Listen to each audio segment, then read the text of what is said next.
Stop. I need to ask you something before this video starts, and I need you to answer it honestly. Over the last 2 years, how many times have you watched a video about biblical prophecy and thought, this is it, this is the moment, and then woke up 2 weeks later and nothing had changed? Iran attacked, blood moon, Russia moving, Gog and Magog forming.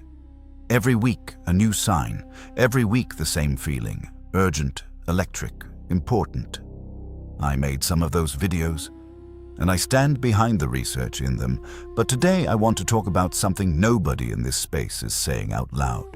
There is a trap hidden inside prophetic obsession, and Jesus described it 4 chapters before the crucifixion, in a story about 10 women, 10 lamps, and 1 moment at midnight that ends with 5 of them hearing the most devastating sentence in the entire parable. The sentence is in verse 12. 5 women knock on the closed door, and the bridegroom says 4 words. I do not know you. I need to tell you something about those 4 words that changes everything about this parable. Because the word translated "no" in the original Greek is not what you think it is.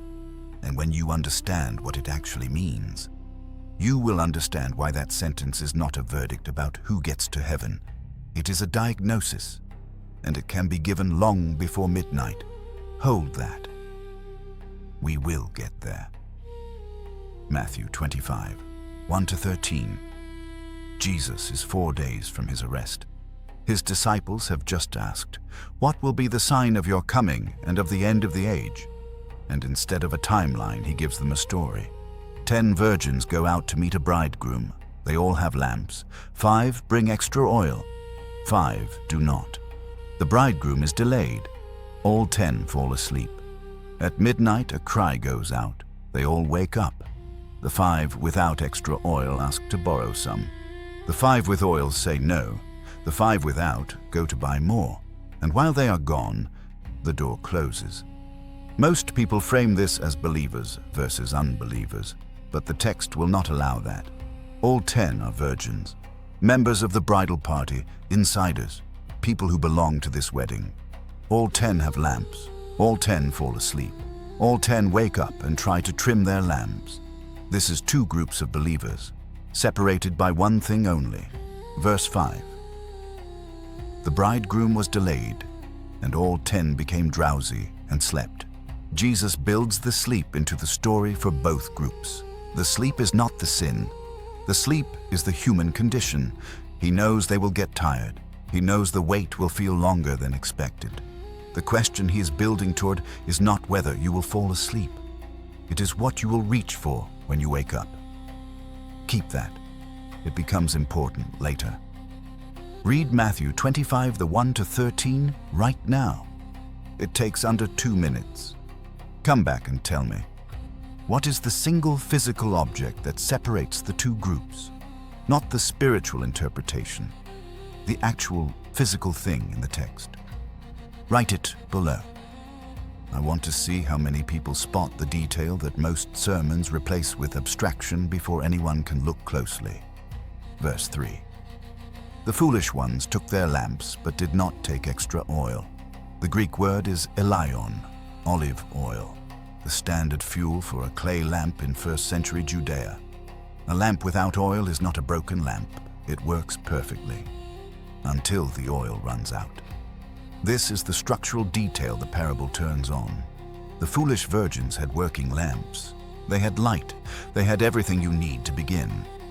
They just made one assumption, that the wait would be short enough that they would not need more than they already had.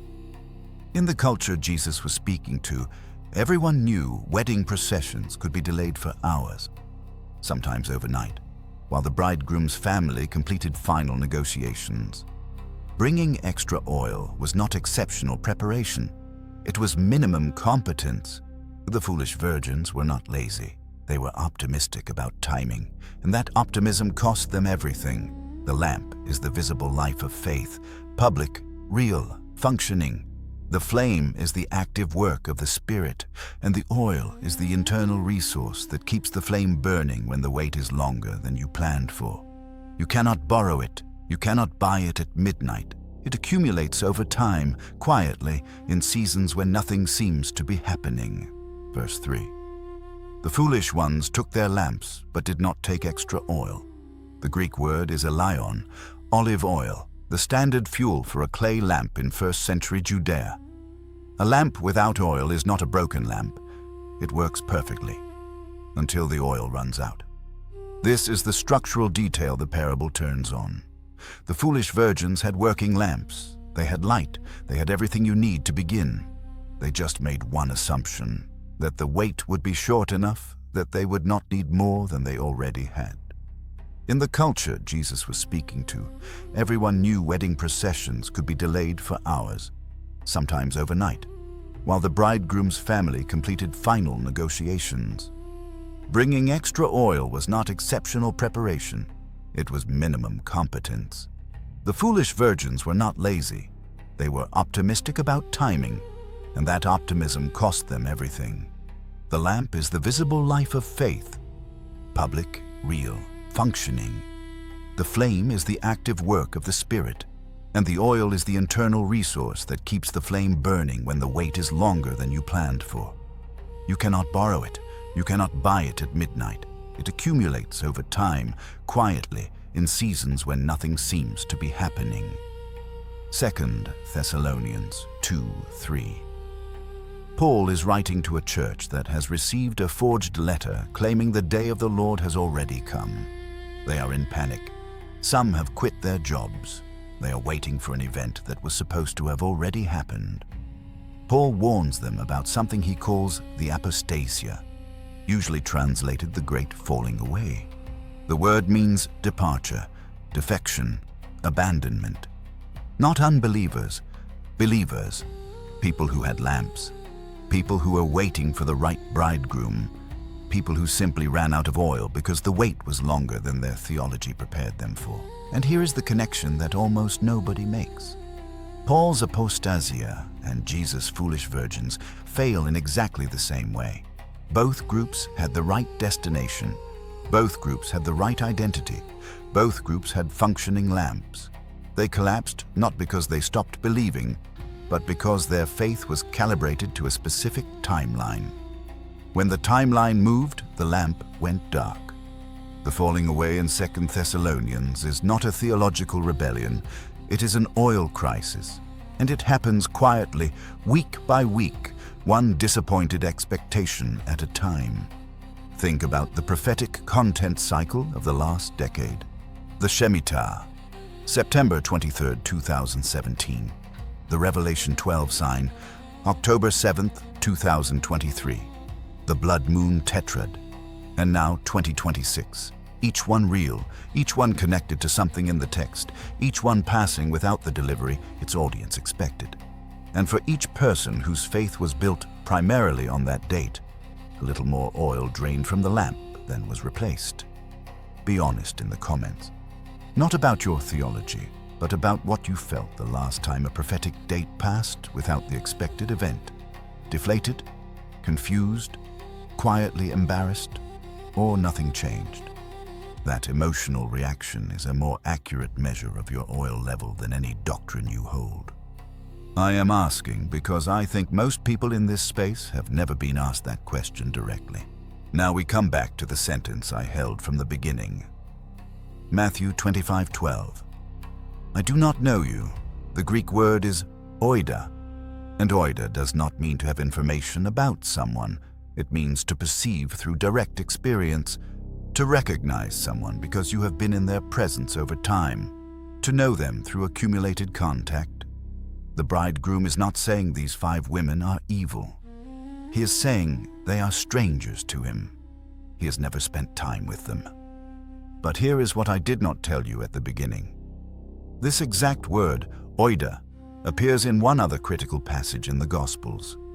And when you see where John places it, the entire parable shifts. Because it is not just a warning about who gets left out. It is a description of something that can be measured right now, before midnight. Hold this word. We are almost at the twist. What is the oil? Precisely. The word elion shares its root with elia. the olive tree. And an olive tree does not produce fruit in response to urgency. It produces fruit through years of root development, through seasons that look like nothing is happening, through patient growth that is invisible until suddenly it is not. The reserve oil is everything you do with God when there is no sign in the sky. The prayers that feel like nothing, the scripture read on an ordinary Tuesday, the faithfulness to the person in front of you when the news is quiet. That is what keeps burning at midnight. Not the adrenaline of a blood moon week, not the electric feeling of a breaking prophecy video, but the slow accumulation of time actually spent with the one who is coming. Here is an audit question, and I mean this genuinely. In the last 30 days, what is the ratio between time spent consuming prophecy content and time spent in actual prayer, personal scripture reading, or presence with the people around you? You do not have to publish the number, but if the ratio surprised you, that is your oil level telling you something. The lamp may be very bright. The question is, what is fueling it? John 10:14. Jesus is speaking, and he uses the same word. I am the good shepherd. I know my own, and my own know me. The word is oida. I know my own. The same word the bridegroom uses when he says, I do not know you. John places the same Greek word in the mouth of Jesus in two completely different contexts. And together they form a complete picture. The bridegroom at midnight does not say, you did not believe the right things. He does not say, you were not at the right church, or you did not understand the right prophecy, or your theology was incorrect. He says, I do not recognize you. We are not familiar with each other. You are a stranger to me. And the good shepherd in John 10 says the opposite. My sheep hear my voice. I know them. They follow me. Oida, the deep recognition that comes from time spent in each other's presence, from a voice that has become familiar, from a relationship built in the ordinary seasons before the emergency. The 5 foolish virgins did not fail a theology exam. They failed a relationship test. They knew about the bridegroom. They were waiting for him.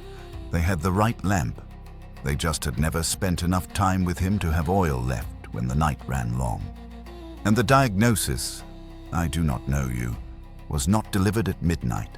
It was accumulating quietly, one empty night at a time, long before the cry went out.